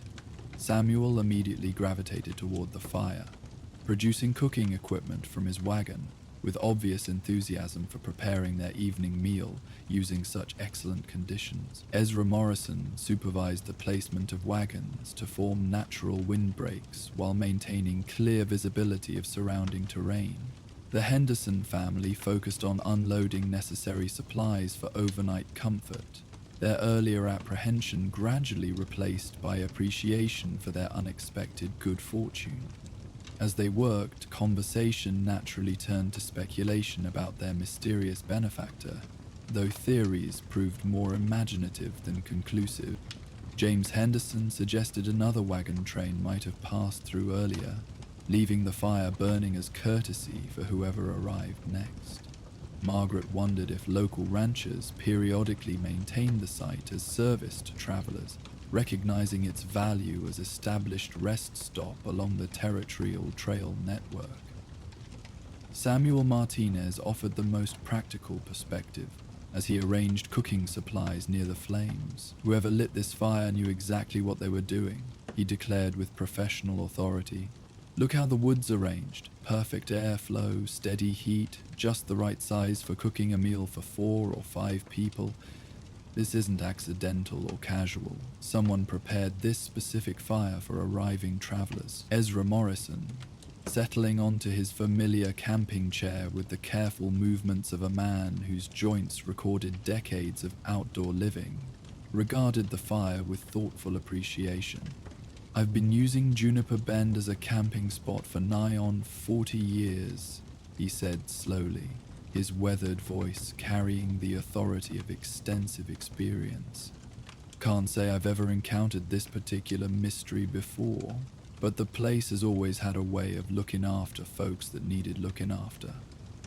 This observation sparked Thomas's memory of previous conversations with other guides and travelers who had utilized Juniper Bend over the years. While none had mentioned spontaneous campfires, several had commented on the location's unusual atmosphere of welcome and comfort that exceeded what geography alone might provide. Stories circulated among trail veterans about the Bend's tendency to offer exactly what weary travelers most needed, whether shelter from unexpected storms, fresh water during dry spells, or simply the kind of peaceful rest that restored both body and spirit. "What kind of looking after?"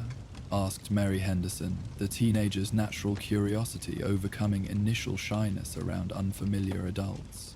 Ezra smiled, clearly pleased to have an attentive audience for his accumulated frontier wisdom. "Well now, that's a fair question deserving a proper answer. I remember one winter, must have been 68 or 69, got caught in an early blizzard while driving a small herd north from Texas. Lost the trail completely in the snow, cattle scattered, thought we were finished for certain." He paused to accept a cup of coffee that Samuel had prepared, using the mysterious fire, nodding appreciation for both the beverage and the excellent conditions that had made its preparation possible. But somehow, through all that swirling snow, we found ourselves here at Juniper Bend. Not only that, but there was shelter we'd never seen before. A lean-to built against these very trees, stocked with firewood and even some basic provisions, kept us alive through 3 days of the worst weather I've encountered in all my years on the trail. "What happened to the shelter?" Thomas asked, intrigued, despite his natural skepticism regarding stories that grew more elaborate with each telling. "Gone when the storm cleared," Ezra replied matter-of-factly. "Looked everywhere for sign of who might have built it, but found nothing. Just the memory of warmth and safety when we needed it most." Samuel listened to this account while stirring a pot of stew that had begun filling the evening air with savory aromas, the combination of cooking food and mysterious campfire creating an atmosphere of cozy domesticity beneath the vast prairie sky. "My grandmother used to say some places hold the kindness of everyone who's ever found comfort there," he offered quietly.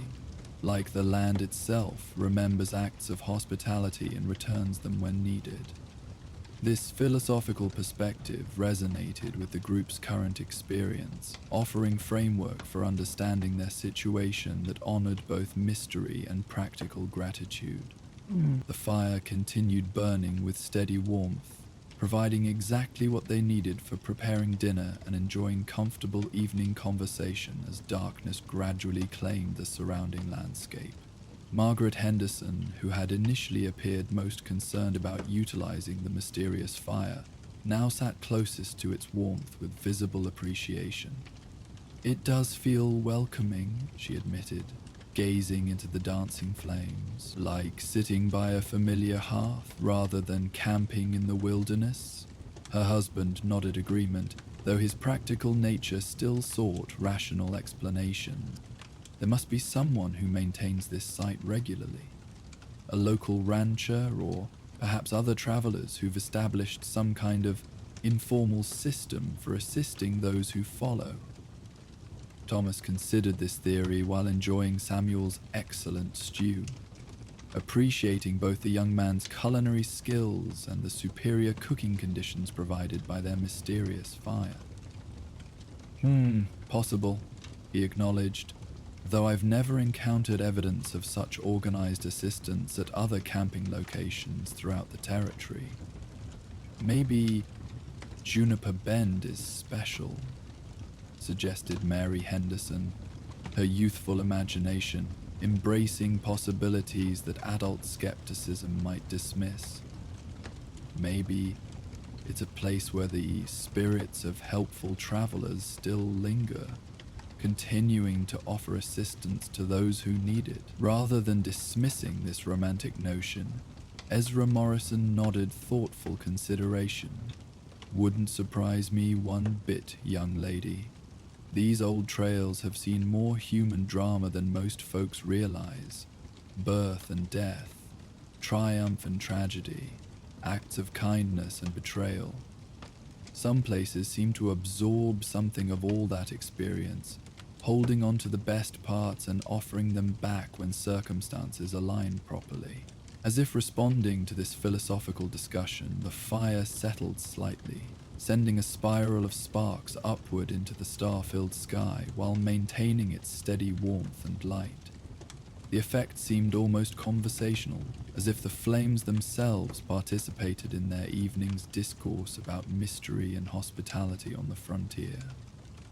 Samuel finished serving portions of his excellent stew to everyone present, using the fire's consistent heat to maintain perfect serving temperature, while demonstrating culinary skills that would certainly prove valuable at his new employment in Strawberry. "This reminds me of evenings in my grandmother's kitchen back in New Mexico," he said with quiet satisfaction. "She had a way of making everyone feel welcome, regardless of where they came from or what brought them to her table." "What was her secret?" asked Margaret, responding to the young man's obvious affection for his grandmother's memory. Samuel considered carefully before answering, clearly drawing upon cherished childhood experiences.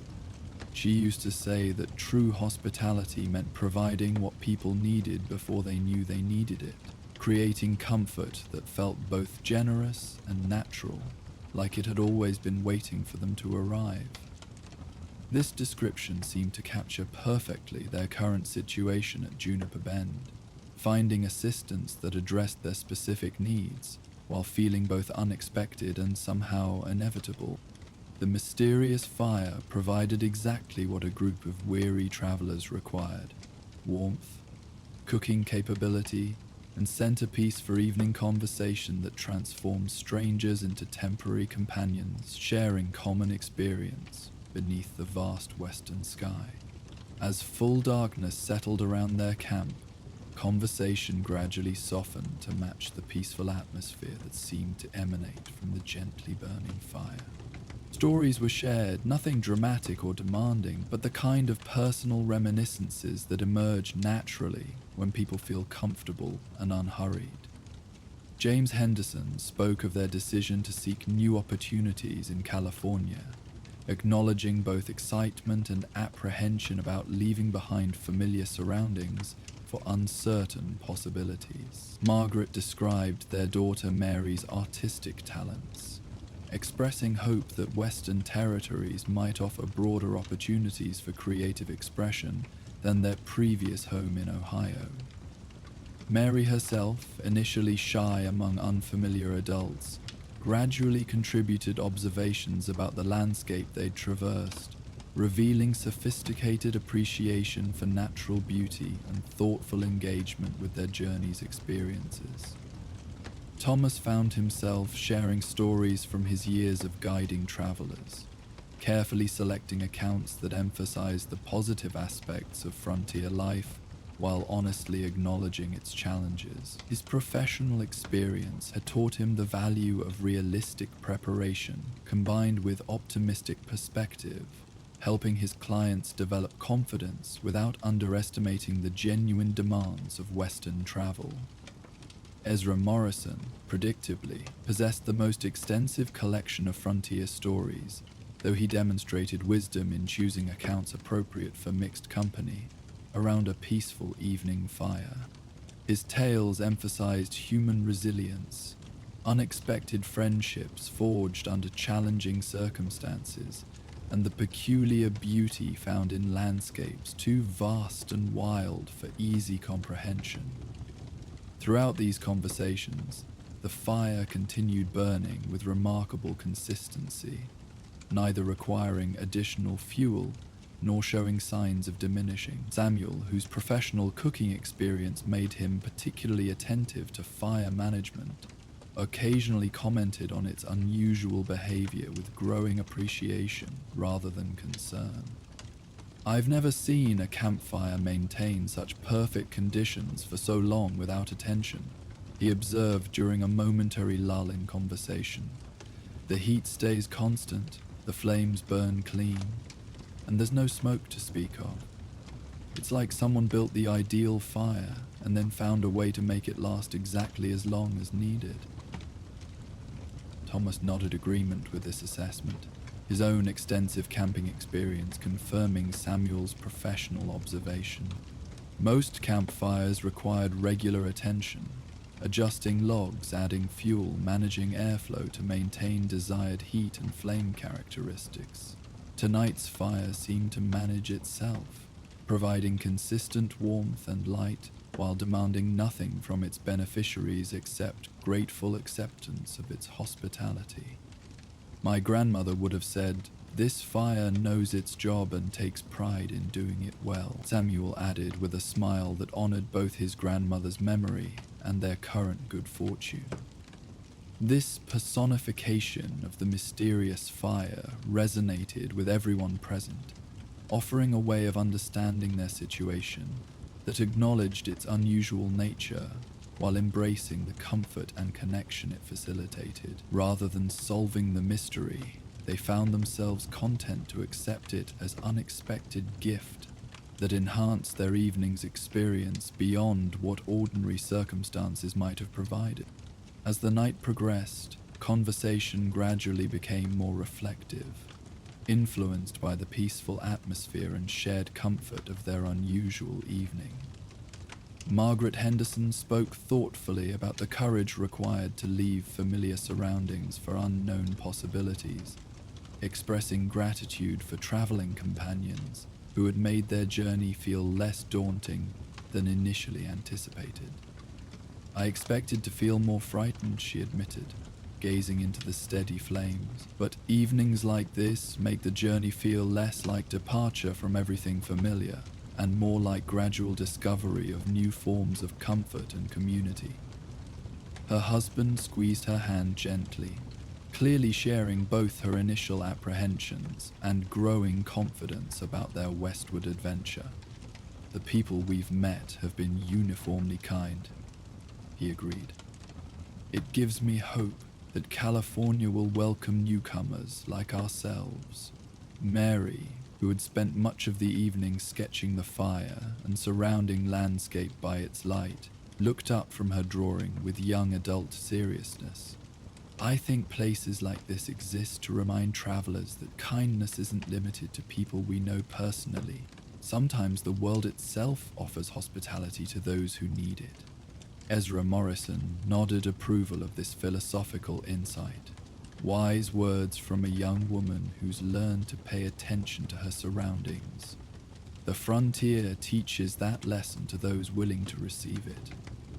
That generosity and assistance come from unexpected sources, often when needed most.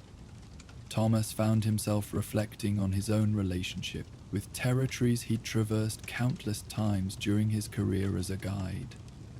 Familiar locations like Juniper Bend had gradually become more than mere camping spots.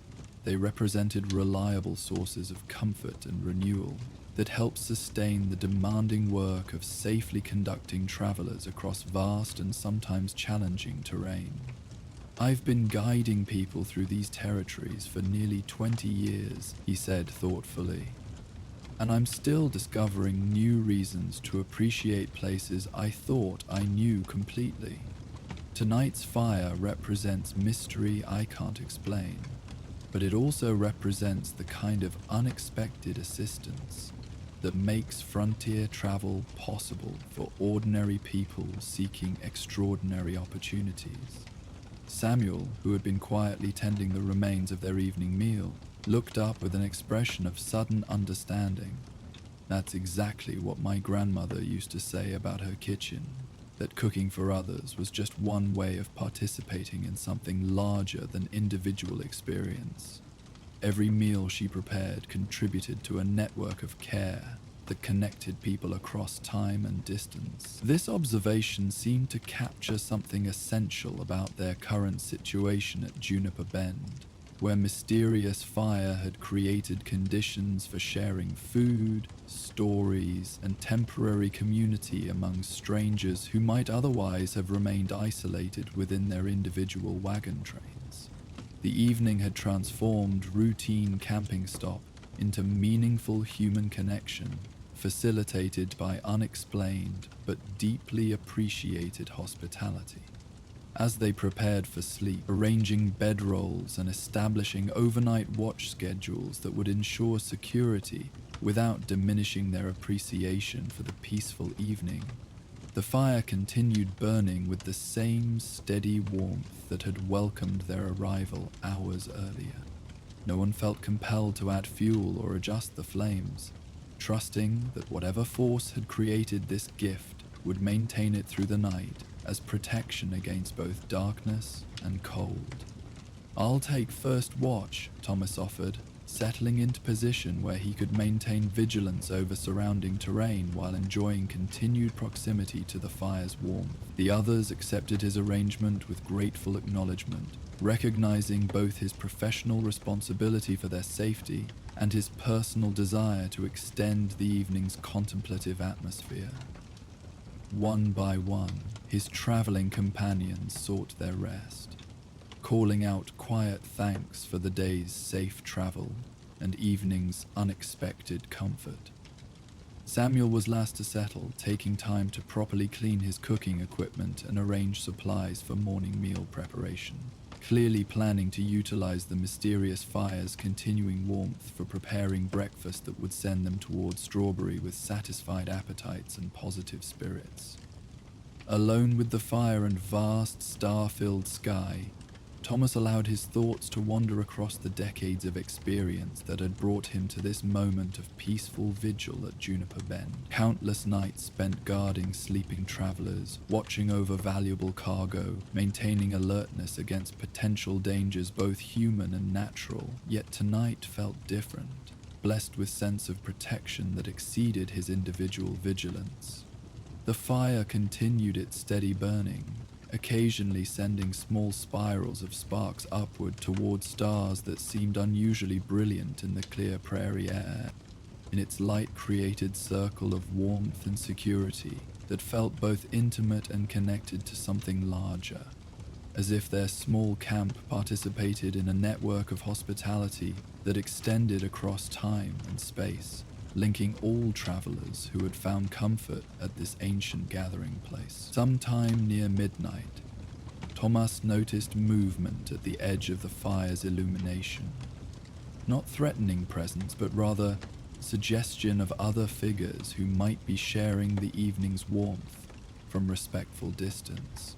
When he focused his attention more directly, nothing unusual appeared, yet the sense of expanded community remained, creating impression that their small group represented only a visible portion of larger gathering, united by common appreciation for Juniper Bend's generous hospitality.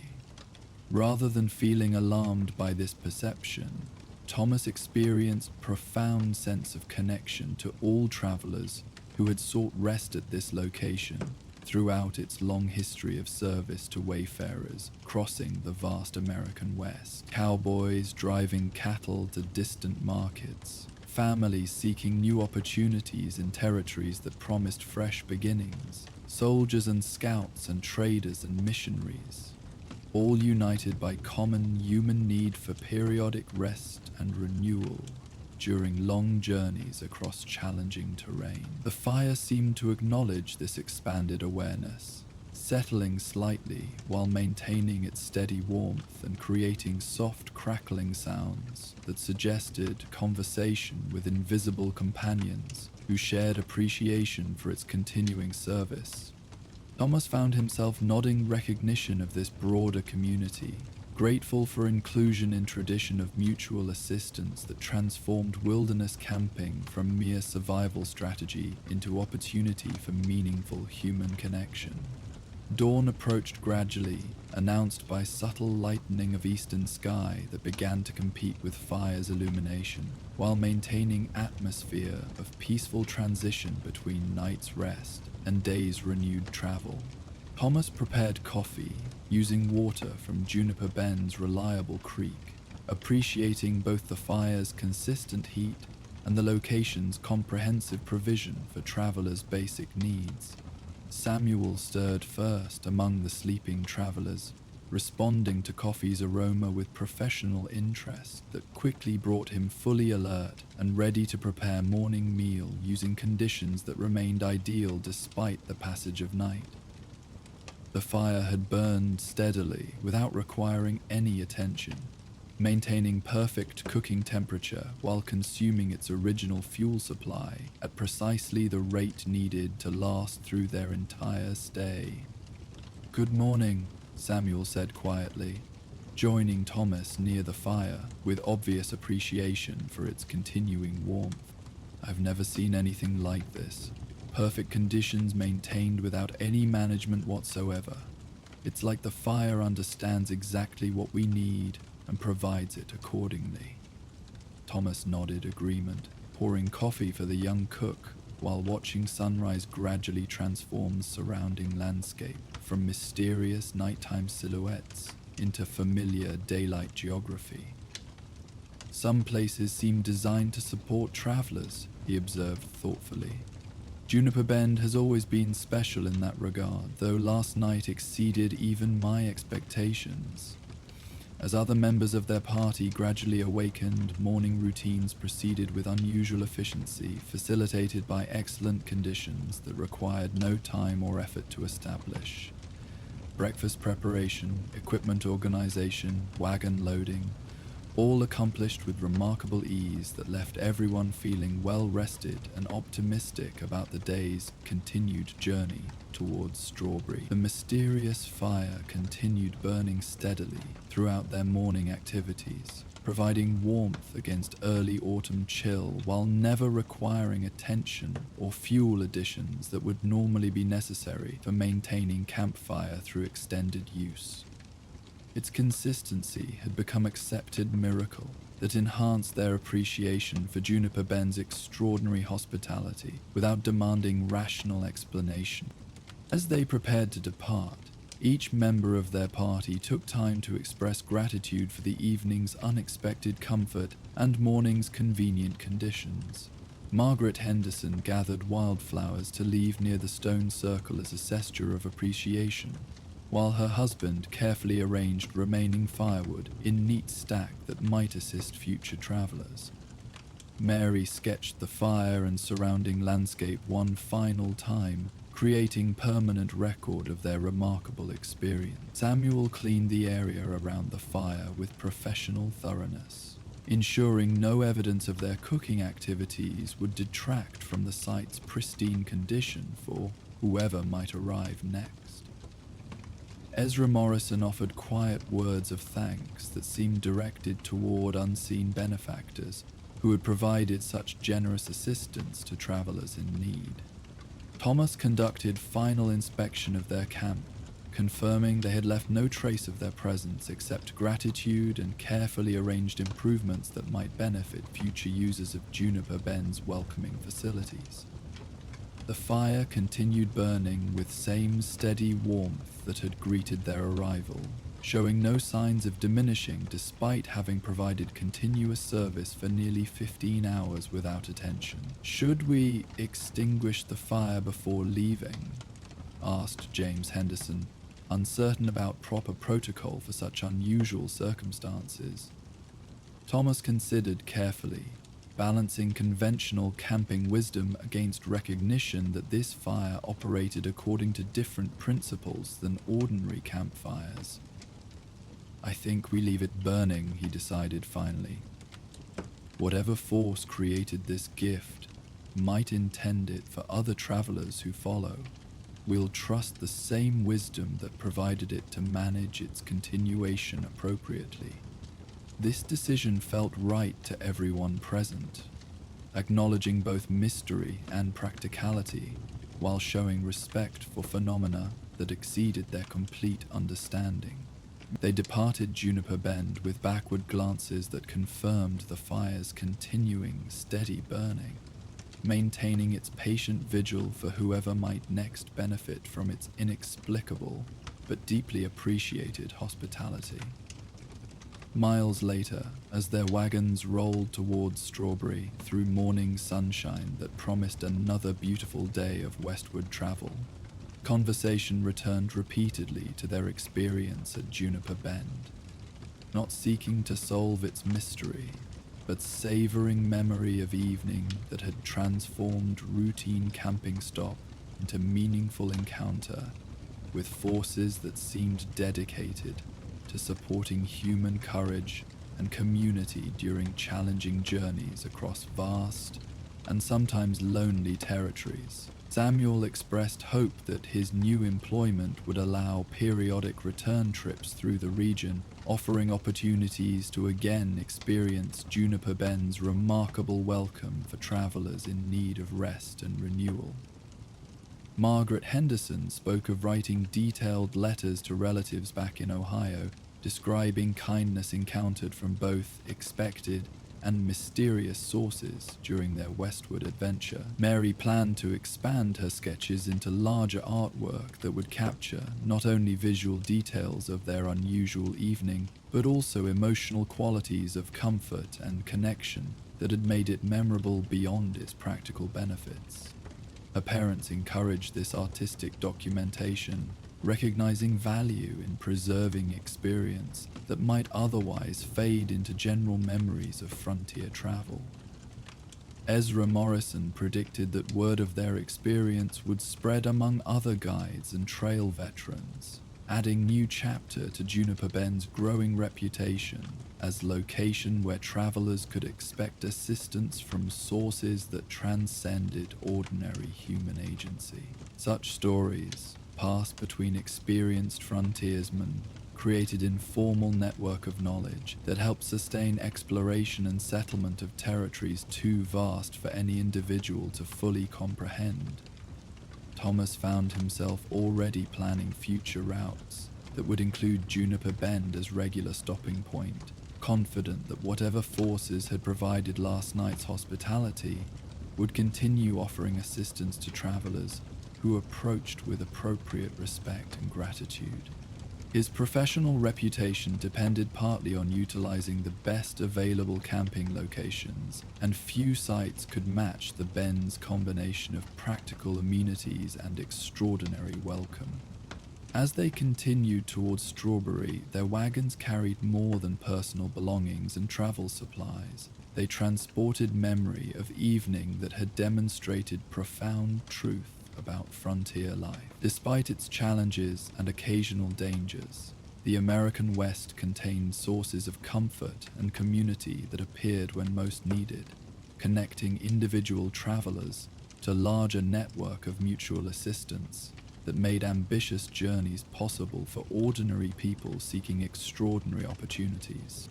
The fire at Juniper Bend continued burning in their memory, a symbol of all such unexpected assistance. Reminder that kindness and hospitality took many forms, some explainable and others mysterious, but all contributing to human courage that transformed vast and challenging territories into homeland for those brave enough to seek new possibilities beyond familiar horizons. Behind them, barely visible in growing distance, smoke from Juniper Bend's mysterious fire rose straight and steady into clear morning air, maintaining its patient beacon for whatever travelers might next discover the ancient gathering place, where prairie hospitality transcended ordinary human understanding while serving eternal human needs for warmth, rest, and temporary community during long journeys toward uncertain but hopeful destinations. 3 weeks later, as Thomas Wade guided a different group of travelers along the same route, he found himself anticipating their approach to Juniper Bend with a mixture of curiosity and expectation. His current charges: a family of German immigrants, 2 Methodist ministers bound for missionary work in California, and a veteran cavalry sergeant seeking civilian employment, had listened with polite skepticism to his carefully edited account of the mysterious campfire that sometimes appeared at the ancient camping ground. "You say this fire simply burns without anyone lighting it?" asked Pastor Wilhelm Brennan, his Irish accent carrying notes of theological concern about phenomena that might challenge conventional understanding of divine providence. "And you've witnessed this personally, Mr. Wade?" Thomas nodded confirmation, while guiding his wagon around a familiar bend that would soon reveal Juniper Bend's distinctive juniper grove. "Witnessed and benefited from it, Pastor. Whatever its source, the fire provided exactly what weary travelers needed: warmth, cooking capability, and sense of welcome that transformed our evening from mere survival into genuine community." The Methodist minister exchanged meaningful glances with his companion, Pastor David Fletcher, both men clearly weighing theological implications of Thomas's account against their professional understanding of miraculous intervention in human affairs.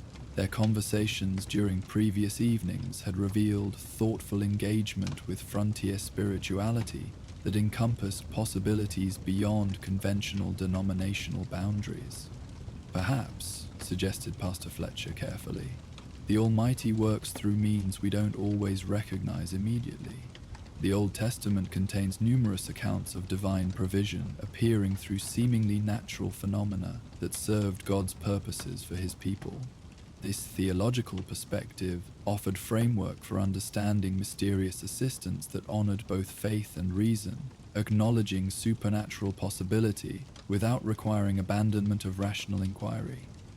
And possibility, so like Venus or Aunt Sophie's, Thomas appreciated the pastor's balanced approach, recognizing wisdom that came from extensive study combined with practical experience serving frontier congregations.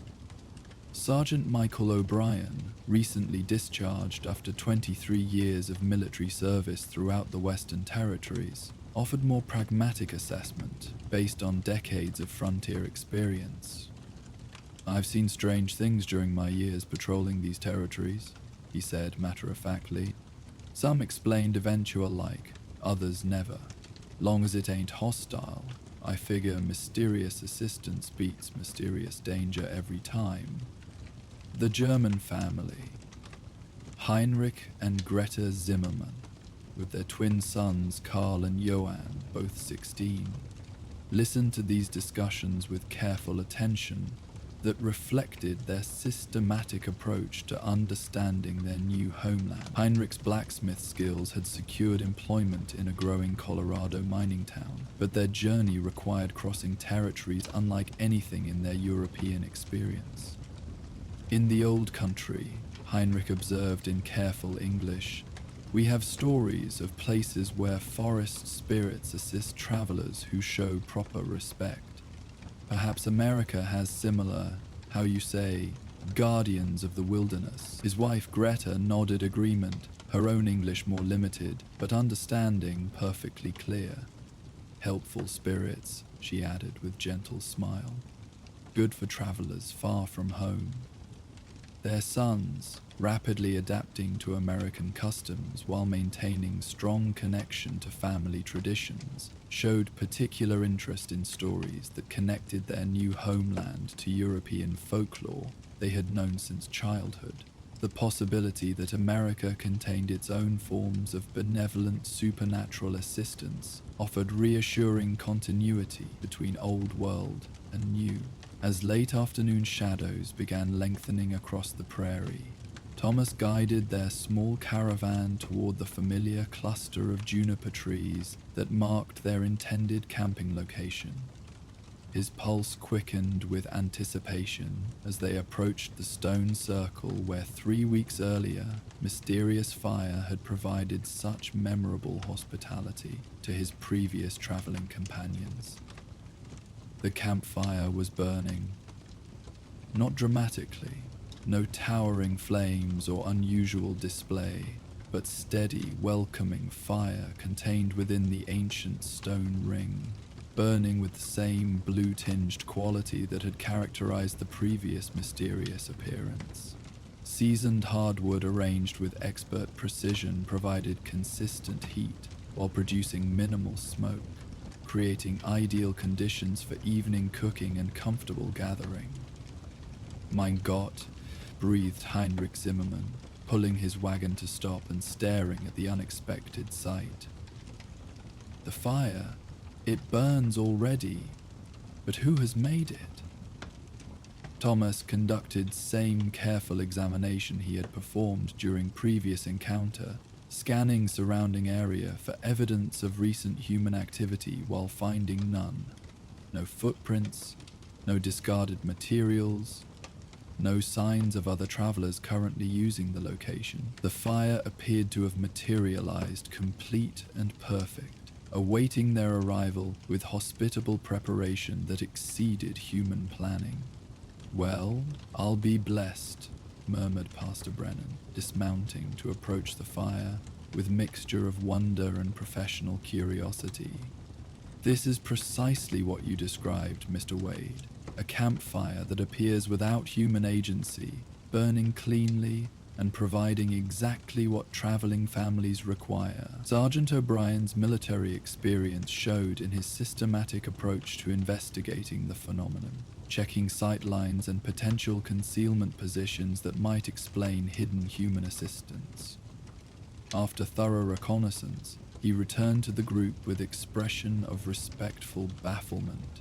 "No sign of anyone within miles," he reported. "The ground's soft enough to hold tracks, but there ain't none except what our own wagons just made. That fire's burning like it's been tended careful like for hours, but nobody's done the tending." Pastor Fletcher knelt beside the stone circle, extending his hands toward the flame's warmth, while offering quiet prayer of gratitude for unexpected provision. His theological training equipped him to recognize divine assistance in various forms, while his frontier experience had taught appreciation for practical blessings regardless of their ultimate source. "Shall we make camp here?" asked Greta Zimmermann, her practical nature asserting itself despite wonderment at their situation. "The fire is gift, yes? We accept with thankful hearts." Thomas nodded agreement, beginning a familiar process of establishing overnight accommodations while marveling at his second encounter with Juniper Ben's mysterious hospitality. The coincidence seemed beyond statistical probability, arriving at exact time when inexplicable fire would provide maximum benefit to his traveling charges, just as had occurred 3 weeks earlier with completely different group. As they arranged wagons and unloaded necessary supplies, conversation naturally focused on their extraordinary circumstances. The German family approached the mystery with combination of practical acceptance and cultural framework that accommodated supernatural assistance within broader understanding of world where spiritual and material realms occasionally intersected. The Methodist ministers engaged in theological discussion that sought to understand potential divine purpose behind such unusual provision, considering whether mysterious assistance represented answer to unspoken prayers or expression of divine care that exceeded human comprehension. Their professional training provided vocabulary for discussing supernatural intervention, while their frontier experience offered practical appreciation for whatever forces had provided such timely assistance. Sergeant O'Brien, despite professional skepticism regarding unexplained phenomena, found his military appreciation for strategic advantages overriding theoretical concerns about mysterious fire's origin. The flames provided tactical benefits, warmth, cooking capability, light for evening activities, that enhanced their group's security and comfort regardless of ultimate source. In 23 years of frontier service, he admitted while arranging his gear near the fire's warmth, I learned to appreciate assistance when it appeared, whether from expected sources or otherwise. This fire serves our needs perfectly, and I'm grateful for whatever force provided it. As evening progressed, the mysterious fire continued demonstrating same remarkable consistency that had characterized Thomas's previous experience: a steady heat for cooking, adequate light for necessary activities, minimal smoke to avoid respiratory irritation, all maintained without requiring fuel additions or other human intervention that would normally be essential for sustaining campfire through extended evening use. Heinrich Zimmermann, whose blacksmith experience provided professional understanding of fire management. "This is not natural burning," he declared with authority earned through decades of working with carefully controlled flames. "The wood, it burns too slow, too even, and see, no ash accumulates as should happen with such long burning." His sons, fascinated by both mystery and practical implications, took turns monitoring the fire's behavior while noting details that supported their father's professional assessment. The flames consumed fuel at impossible rate, too slow for natural combustion, yet sufficient to maintain consistent heat output that exceeded normal efficiency by considerable margin. Pastor Brennan, warming his hands near the steady flames, reflected on theological implications of their experience. The scriptures speak of divine provision appearing in wilderness settings when God's people required sustenance during difficult journeys. Perhaps we witness similar provision adapted to American frontier circumstances. "The burning bush," added Pastor Fletcher thoughtfully. Moses encountered divine presence through fire that burned without being consumed. While I wouldn't claim identical significance for our situation, the parallel suggests precedent for supernatural fire serving divine purposes. These theological perspectives offered meaningful framework for understanding their experience while avoiding presumptuous claims about specific divine intentions. The minister's professional training equipped them to recognize potential spiritual significance without demanding certainty about mysteries that exceeded human comprehension. As full darkness settled around their camp, the fire's light became increasingly important for maintaining comfortable evening activities. Greta Zimmermann used its consistent heat to prepare traditional German meal that filled the evening air with savory aromas, creating an atmosphere of domestic comfort despite their wilderness location. "Reminds me of harvest festivals in Bavaria," she said contentedly, stirring pot of hearty stew that utilized ingredients carefully preserved from their homeland. "Good fire, good food, good company. What more does family need for happiness?" Her husband nodded agreement, while watching flames dance in patterns that seemed almost conversational, as if responding to their presence with welcoming acknowledgement. "The fire, it has personality, you think? Like it knows we are here and wants to make us comfortable."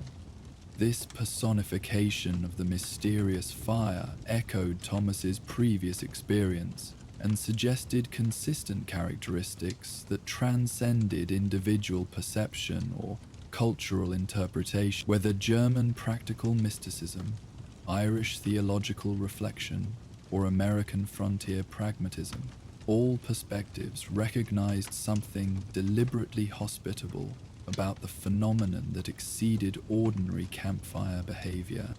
Young Karl and Johann Zimmermann, their adolescent energy barely contained by days' travel, found themselves drawn to a contemplative mood that seemed to emanate from the steady burning flames. Instead of their usual evening roughhousing, they sat quietly near the fire's warmth while listening to adult conversation with unusual attention. "Do you think," Karl asked seriously, "the fire will burn all night? Or will it stop when we sleep?" Thomas considered the question carefully, drawing upon his previous experience while acknowledging uncertainties that remained. 3 weeks ago, it burned steadily through entire night without requiring attention. I suspect tonight will prove similar. The fire seems to understand exactly what travelers need and provides accordingly." This prediction proved accurate. Throughout the night, as various members of their party took turns maintaining security watches, the fire continued burning with the same remarkable consistency that had characterized its daytime behavior. No fuel additions were required, no adjustments necessary to maintain optimal heat and light output. Sergeant O'Brien, taking second watch around midnight, found himself studying the flames with professional interest that gradually evolved into something approaching reverence. His military experience had exposed him to various forms of frontier phenomena, but nothing quite like Juniper Bend's mysterious hospitality. 23 years of night watches, he murmured to himself, while keeping vigilant eye on surrounding darkness. And I've never seen anything to match this. Fire that tends itself, provides exactly what's needed, asks nothing in return except maybe a little gratitude. The flames seemed to flicker acknowledgement of his words, settling slightly while maintaining steady warmth that created circle of security within vast prairie darkness. O'Brien found his usual military alertness enhanced rather than diminished by the fire's presence, as if its mysterious protection extended beyond physical warmth to encompass spiritual comfort that strengthened human courage. Dawn approached with gradual transformation of eastern sky, from star-filled darkness to pale gold that announced another day of westward travel. The fire continued burning as travelers awakened and began morning routines, providing consistent heat for coffee preparation and breakfast cooking, while requiring no attention or fuel management. Pastor Fletcher, early riser by habit and professional necessity, used pre-dawn quiet for personal devotions near the fire's peaceful warmth. His prayers included specific gratitude for unexpected provision that had blessed their journey with comfort beyond ordinary expectations, while requesting continued protection for their small group as they advanced toward uncertain but hopeful destinations. "The fire burns as steadily as God's love," he observed quietly when Thomas joined him for morning coffee. "Constant, reliable, asking nothing while providing everything needed for the day's challenges." Thomas nodded appreciation for this theological perspective while preparing to wake other members of their party. The fire had once again demonstrated remarkable characteristics that exceeded natural explanation, while serving practical needs with precision that suggested intelligent purpose rather than random phenomena. As their small caravan prepared to continue toward Colorado mining country, each traveler took time to express gratitude for the mysterious assistance that had enhanced their evening's rest and morning's preparation. The German family left small gift of hand-carved wooden flowers near the stone circle, while the Methodist ministers offered formal prayer of thanksgiving for divine provision received through unexplained but deeply appreciated means. Sergeant O'Brien, despite professional reserve regarding phenomena beyond military comprehension, arranged remaining firewood in neat stack that might benefit future travelers, while maintaining respectful silence that honored mystery he couldn't fully understand but had learned to appreciate. Thomas conducted final inspection of their campsite, ensuring they left no trace except gratitude and small improvements that might assist subsequent visitors to Juniper Bend's remarkable hospitality. The fire continued burning with same steady warmth that had welcomed their arrival, showing no signs of diminishing despite hours of continuous service without human attention. "Will we encounter this fire again if we return this way?" asked Heinrich Zimmermann as they prepared to depart. Thomas considered carefully before responding, drawing upon accumulated experience while acknowledging inherent uncertainties. Juniper Bend seems to provide what travelers need when they need it most. Whether that includes mysterious fire for every group, I cannot say, but the place itself will always offer natural welcome to those who approach with respect and gratitude. This balanced response satisfied the Zimmermans while maintaining appropriate humility regarding phenomena that exceeded complete human understanding. As their wagons rolled away from Juniper Bend toward continued westward journey, grateful glances confirmed the fire's persistence, maintaining patient vigil for whatever travelers might next benefit from its inexplicable but profound hospitality. And so, partner, as our tale rides off into the sunset, it's time for you to rest your weary bones beneath the endless prairie sky. Let the sounds of the West be your lullaby tonight, from the gentle crackle of the campfire to the soft prairie winds and the distant song of nightbirds, all flowing uninterrupted, with no advertisements to break the peace of your slumber. Sweet dreams, cowpoke, and may your trail lead to peaceful pastures tonight.